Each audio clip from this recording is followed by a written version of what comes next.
Salve, meus caros, meu nome é Fred, sou professor de filosofia e a ideia é criarmos aqui uma série de vídeos abordando as obras de filosofia que foram pedidas no edital da UFPR, Universidade Federal do Paraná, para ver até que ponto, conseguimos aí ajudá-los na sua aprovação ao curso de sua escolha, na faculdade de sua preferência. Muito bem, a proposta aqui é começarmos com, obviamente, 5 autores dentro da UFPR, como sempre, como todo ano, e começar essa aula por Maquiavel, Nicolau Maquiavel, e a obra citada, que é Discursos sobre a Primeira Década de Tito Livio. Antes da gente começar propriamente analisando a obra, vai ajudar muito se você tiver um entendimento acerca da filosofia dele, da proposta filosófica dele no seu corpo geral, certo? Isso vai ajudar você ali no entendimento da obra propriamente solicitada. Então, Maquiavel,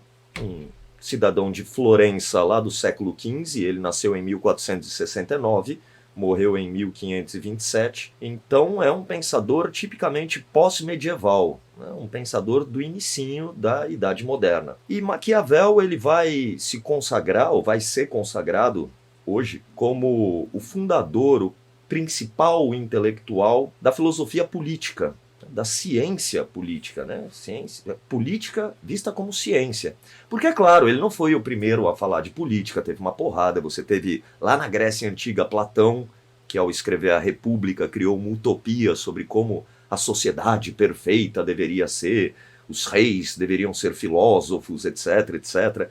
Só que Platão ele estava descrevendo a sociedade como gostaria que a sociedade fosse, não como de fato ela é. Depois dele, Aristóteles fez a mesma coisa, descrevendo que o governante deveria ser justo, deveria ser verdadeiro, deveria ser honrado, deveria ser. Nenhum desses autores falando do que política de fato é. Você tem depois Santo Agostinho, lá na Idade Média, que vai escrever A Cidade de Deus, descrevendo como a cidade dos homens deveria se aproximar de um ideal divino. Cidade de Deus, A gente fala hoje Cidade de Deus, você lembra do filme nacional Dadinho caralho, meu nome é Zé Pequeno, etc, etc. Nada a ver, é uma obra do século IV depois de Cristo, francamente. Mas todos eles cientistas, filósofos políticos, que vão abordar a política sob o prisma do que deveria ser e não do que de fato é. É aí que entra Maquiavel, e por isso ele é o pai da ciência política. Porque a preocupação dele é pragmática, palavra importante, tá? Pragmatismo, aquilo que funciona na prática. Como de fato política funciona, o que de fato política é. Para entendermos como podemos verdadeiramente articulá-la, entendê-la e viabilizá-la da maneira que seja melhor para todos. Para começar a entender política pelo que política é de fato, Maquiavel entende que política é uma invenção humana, certo? Só o ser humano faz política. Então, para entender o que de fato é o jogo político, Maquiavel parte de um entendimento da própria natureza humana. O que significa ser humano? O que está implícito, inato na natureza humana, o que guia todas as suas ações? E a resposta de Maquiavel é o interesse. Você é um interesseiro, e todos nós somos. Você está assistindo essa aula por quê? Porque é interesseiro, porque te interessa passar na UFPR, e portanto algum entendimento das obras pode ser interessante para chegar a esse fim. Por isso, interesseiro como assiste esse vídeo. Ou talvez você nem vai fazer a UFPR. Está assistindo esse vídeo porque o tema interessa. Só está assistindo porque interessa. Se não interessasse, estaria vendo Felipe Neto, sei lá. A ideia aqui é: todos somos guiados por interesses. Todos nós agimos buscando aproximar o máximo possível de nós o prazer e afastar de nós o máximo possível a dor. É isso que nós fazemos. Muito bem. Se somos todos interesseiros, o que interessa a um governante? Permanecer governando. Perpetuação do poder. É assim que Maquiavel define política. Política é um jogo de poder. As pessoas hoje em dia gostam de reclamar: os políticos no Brasil não têm ética. Lógico que não. Ética é uma coisa, política é outra. Ética diz respeito à melhor versão de mim que eu puder ser. Enquanto que política é o que devo fazer para me perpetuar no poder. Coisas diferentes. Por isso Maquiavel diz que a política tem uma ética própria. A política ela não envolve essa ética do indivíduo. Ser bom, ser justo, verdadeiro, correto, fiel, não tem nada a ver com isso. A política ela exige, para que ela funcione, trâmites que no mundo do indivíduo seriam considerados antiéticos. Coligações partidárias em busca de interesses, em busca de consolidação de forças, e que promessas sejam feitas mesmo sabendo que o seu cumprimento é impossível, para conseguir angariar os votos necessários para a permanência ou para o ingresso no poder, etc, etc. Então, para Maquiavel, a política tem uma ética própria, porque a política é humana e o ser humano é guiado por interesses. Ficou claro aqui? Toda essa exposição maquiaveliana, diferente de maquiavélico. Maquiavélico é aquele que faz qualquer coisa para atingir o seu objetivo. Maquiaveliano é aquele que estuda, concorda e vê a política pelos olhos de Maquiavel. Tudo bem? Então, toda essa postura política maquiaveliana, ela é muito bem explicitada na obra mais famosa de Maquiavel, e aqui, Marco, por favor, você insira a imagem 2, que é O Príncipe. O Príncipe de Maquiavel é a obra mais conhecida, que na verdade não passa de um manual de autoajuda para como o rei deve permanecer no poder. É um compilado de dicas que Maquiavel escreve para o rei de Florença, na época, o rei Médici, para que ele se perpetue no trono, para que ele consiga sobreviver à avalanche de ataques internos e externos que Florença estava sofrendo naquela época. Muito bem, só que essa, como eu disse, não é a obra que vai ser cobrada na UFPR. A UFPR quer outro livro, um livro menos conhecido e bastante diferente do Príncipe, que é Discursos sobre a Primeira Década de Tito Livio. E cabe aqui que vocês entendam o porquê desse título, né? Discursos sobre a Primeira Década de Tito Livio. Tito Livio, ele foi um historiador.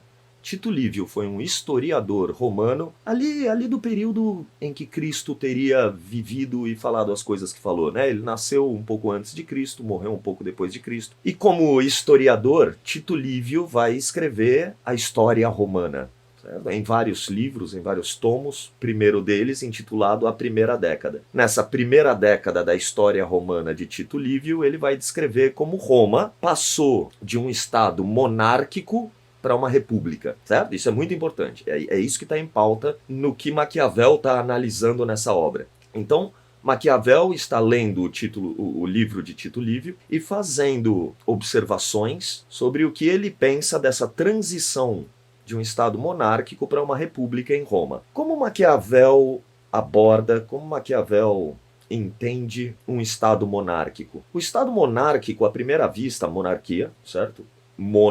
Governo de um rei, parece ser produtivo para o governante, né? Porque afinal de contas, se ele é o rei, ele é a lei, o que ele fala todo mundo obedece, cala a boca, é assim que funciona, senão tá fora, morre, ou seja lá o que for. Parece ser proveitoso, né? Que o rei possa fazer o que quiser. Maquiavel discorda, porque esse regime monárquico, ele tem uma falha estrutural muito grande, que é não levar em consideração que todos os subordinados do rei, todos os plebeus, todo o povo nesse estado, são humanos e, portanto, guiados por interesses. E num estado monárquico, esses interesses eles não têm voz. O rei ele não ouve os súditos, ele não precisa ouvir. É ele quem diz e todo mundo obedece. Acabou, ele é a Constituição, ele é a própria lei. Então é um estado que favorece revoltas, que favorece descontentamento, que favorece traições, movimentos contra o rei.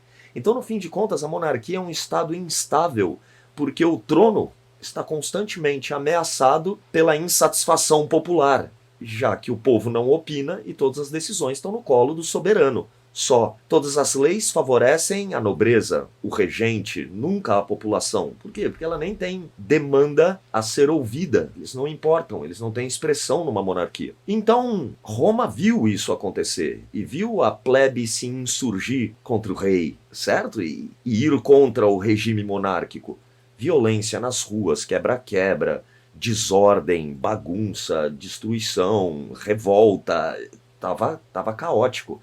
Até que, percebendo a instabilidade, chegando a um ponto de ruptura, Roma decide, né, claro, num resumo grosseiro, né, perdoem-me os professores de história, instaurar a república, né, com a tribuna da plebe e todos os conceitos que você deve ter aprendido nas suas aulas de história. Então Roma finalmente se estabelece como uma república. O povo passa a ter representatividade política. Vozes dissoantes começam a ser ouvidas. E vozes muitas vezes antagônicas, porque o que metade do povo quer, a outra metade não quer. E o que alguns poucos exigem não são as exigências, não são as exigências de outra parte do povo. Então, tudo, embora pareça caótico, pelo menos essas vozes, ainda que dissoantes, discordantes, elas têm espaço para manifestação. As demandas passam a ser ouvidas. O Senado romano pode ouvir o que o povo quer e criar leis que atendam a esse propósito. E, portanto, o ser humano naturalmente interesseiro passa a ter seus interesses abordados, contemplados e, dependendo da competência das leis criadas, livres. Essas demandas passam a ser atendidas e, portanto, satisfação é gerada para o povo. Então você percebe que a república ela tem esse aspecto positivo popular. A plebe tem lugar de fala, a plebe pode se manifestar. Tá, mas professor, peraí, você disse que o cerne da filosofia do cara é que o interesse do político é permanecer no poder. Ao ceder tanto espaço para a plebe, para o povo, o rei ele não estaria aí abrindo mão de uma parte do poder, então um Estado republicano, regido agora por um Senado e não por um rei, ele não estaria abrindo mão de poder decisório e assim perdendo o poder? Não, porque uma vez que um governante consegue ter o seu povo, os seus governados satisfeitos, a satisfação dos governados legitima a permanência do governante no poder, certo? Se o povo está satisfeito comigo mandando por causa das minhas atitudes enquanto governante, isso faz com que eles queiram me perpetuar no poder e dessa maneira eu possa continuar governando. Então percebe que o povo sai ganhando, porque com leis que atendam aos seus interesses, às suas demandas que agora são ouvidas, o povo é livre, o povo ganha liberdade para se expressar, liberdade para se satisfazer. O governante também sai ganhando, porque o governante agora tem legitimado o seu papel como governante. O povo vai querer perpetuá-lo no poder. E num terceiro e mais amplo espectro, toda a sociedade sai ganhando. Porque numa monarquia, o Estado ele está muito restrito, ele está muito fechado, não há espaço para aprimoramento, para transformação. O Estado é estagnado, ele fica sempre em uma mesmice repetitiva, ao passo que na República, embora haja vozes conflitantes e barulho e gente falando e cada um querendo coisas e não, melhoria de saúde pública, não, queremos melhor educação, pavimentação de rua, seja lá o que for, cada um com sua demanda diferente, essa bagunça é boa, porque dinamiza a sociedade e faz com que ela consiga uma progressão nas suas leis, uma melhoria na sua construção estatal, na sua própria estrutura governamental, e esses humores diferentes que existem entre os governados e os governantes, uns querendo ter seus interesses atendidos e outro querendo se perpetuar no poder, ambos sejam contemplados e a sociedade prossiga como um todo de maneira melhor e mais progressivamente livre. Ficou claro? Tudo bem? A analogia que você pode fazer é a mesma analogia que você pode fazer sempre que estuda sociologia ou qualquer aspecto de corpo social. Pega esse problema e coloca dentro da sua casa, né? Imagine uma família cujo pai é absurdamente autoritário e esse lar, composto por um pai, uma mãe e 3 filhos, hipoteticamente, não seja um lar dado a diálogos, onde o chefe da família mandem tudo com mão de ferro e se a esposa age de um jeito que o desagrada, ele a agride verbalmente, emocionalmente, fisicamente. Os filhos não têm espaço para opinar, para não falar nada, cala a boca que vocês são moleque, vocês são crianças, vocês moram na minha casa, eu sou seu pai, respeito e ponto, e que bate nos filhos e que é autoritário com os filhos. Imagine como um lar desse se desenvolve, né? A esposa desse cara vai embora com o primeiro Douglas que aparecer pela frente, lógico, ficar sofrendo relacionamento abusivo. As crianças, já vai ter uma fugindo de casa, a outra fumando crack, sei lá, vai ser um caos desarmônico, a estrutura familiar desaba, em contraposição com um lar que dê espaço ao diálogo, à conversa, a que todos possam manifestar suas queixas e insatisfações e que dessa maneira construam um ambiente familiar na qual o chefe da casa, por assim dizer, aquele responsável pela tomada de decisões, ele seja capaz de tomar as medidas necessárias para que cada um dos envolvidos seja contemplado minimamente em seus interesses e o lar seja um lar que possa evoluir, progredir num ambiente familiar saudável e de troca familiar, construção mútua entre os indivíduos do ambiente que se deseja. Ficou claro? Maquiavel, nessa obra, ele se coloca a favor da república, muito diferente da postura que ele aparenta ter na obra O Príncipe, em que ele tenta, né, manifestar o seu apoio à progressão do monarca. Ele, no fim de contas, é um republicano. Então é interessante que você tenha esse olhar sobre a obra para que, ao responder a eventual questão que venha a cair na UFPR, você tem esse olhar de que como é importante que vozes diferentes, e mesmo que sugere bagunça, mesmo que sugere debate, mesmo que sugere confusão, mesmo que haja uma desordem aparente nesse sistema, essa desordem é boa porque dinamiza o processo político e é justamente nessa tensão entre o governante tentando ouvir as demandas dos governados e os governados tentando se fazer ouvir pelo governante, gerem leis que favoreçam a construção de um caráter mais libertário e progressivamente melhor do nosso convívio social como um todo. Ficou claro? Essa é a única obra que o edital da nossa prova anterior, a prova de 2021, exigiu. Então, a edição anterior da UFPR, do ano passado, cobrou esse mesmo autor, essa mesma obra, e isso nos possibilita avaliar aqui juntos a questão que caiu no ano passado, para, analisando-a juntas, a gente poder resolvê-la e você ter aí meio que uma ideia do que pode ser cobrado de você nessa prova. Tudo bem? Então vamos à questão, vamos colocá-la aqui na tela. Muito bem. Há, em toda a República, 2 humores diversos, quais sejam aquele do povo e aquele dos governantes. Então existe em toda a República 2 interesses diferentes, o do povo e o do governante. Todas as leis que são feitas em favor da liberdade nascem dessa desunião. Todas as leis que ajudam o povo a ser livre, a sociedade como um todo a ser livre, nasce desse embate, dessa discussão entre as demandas dos governados e o interesse do governante. Tudo bem? De acordo com a passagem acima e com a obra de que foi extraída, é correto afirmar que, segundo Maquiavel, as leis nascem do conflito e levam à sua superação, produzindo harmonia social. Não existe harmonia social. Quando a gente satisfaz interesses, outros interesses surgem. Assim que é a República, sempre novas vozes surgindo. Então não é resolvemos os problemas, eles acabaram para sempre. Não é assim que funciona. B. As leis não passam de um instrumento de dominação do povo pelos grandes. Não é do que se trata, né? As leis não são só isso. O rei manda e se dane o resto. Isso é um Estado monárquico. C. Para que haja liberdade, as leis devem ser feitas pelo povo que é soberano. O povo não é soberano. Eles continuam tendo um governante. Eles continuam tendo um regente. Eles são povo, eles são governados. Não são eles que fazem as leis. É o poder legislativo que faz as leis, são os governantes, é o Senado, o órgão que for, mas não é o povo.